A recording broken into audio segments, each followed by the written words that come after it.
Laval, c'est quand même un tiers de terres agricoles. C'est essentiellement des producteurs maraîchers. On a à peu près 125 producteurs maraîchers. Ces producteurs ont témoigné qu'ils avaient des pertes et des surplus en phase notamment de production agricole. Des surplus, ça fait partie des opérations normales d'un producteur maraîcher. Il n'y a jamais un équilibre parfait dans le marché, l'offre et la demande. Fait que ça peut être un des facteurs.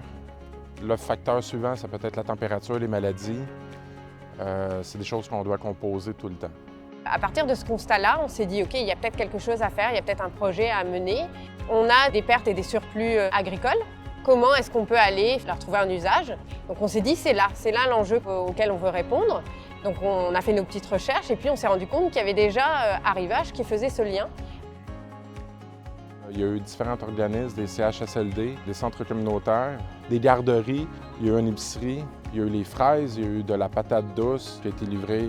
Souvent, l'achat local, on pense que c'est plus cher. Sur le site, je me suis arrêtée à regarder les prix et j'ai réalisé que c'était tout à fait abordable, que c'était de Laval et que c'était aussi une mission qu'on devait faire auprès des enfants, auprès des parents, de montrer l'exemple, donc d'acheter local.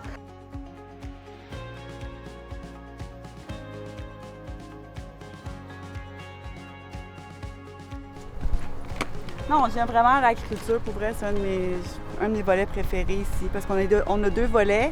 On a le volet des fleurs, puis je préfère de loin les légumes.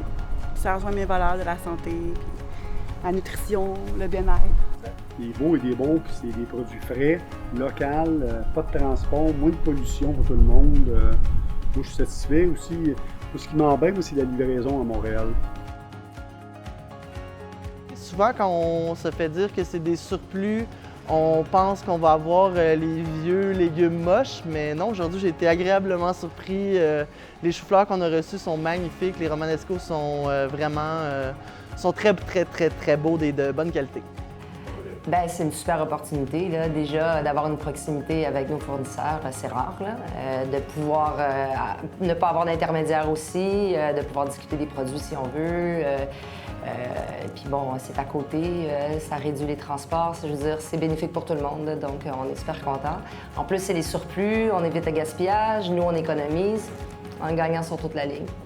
Ça va vraiment dans les valeurs du restaurant, là, de travailler avec les maraîchers à proximité, avec l'offre qui est là. C'est sûr que d'avoir accès au surplus, bien, le prix est alléchant pour un restaurateur.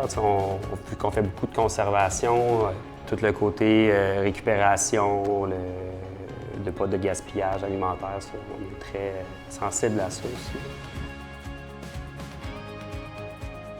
Ce que je peux souhaiter pour la suite du projet, finalement, c'est qu'il puisse durer, qu'il puisse continuer à soutenir à la fois les producteurs, à la fois les centres communautaires, les institutions, les restaurateurs qui vraiment apprécient ce projet.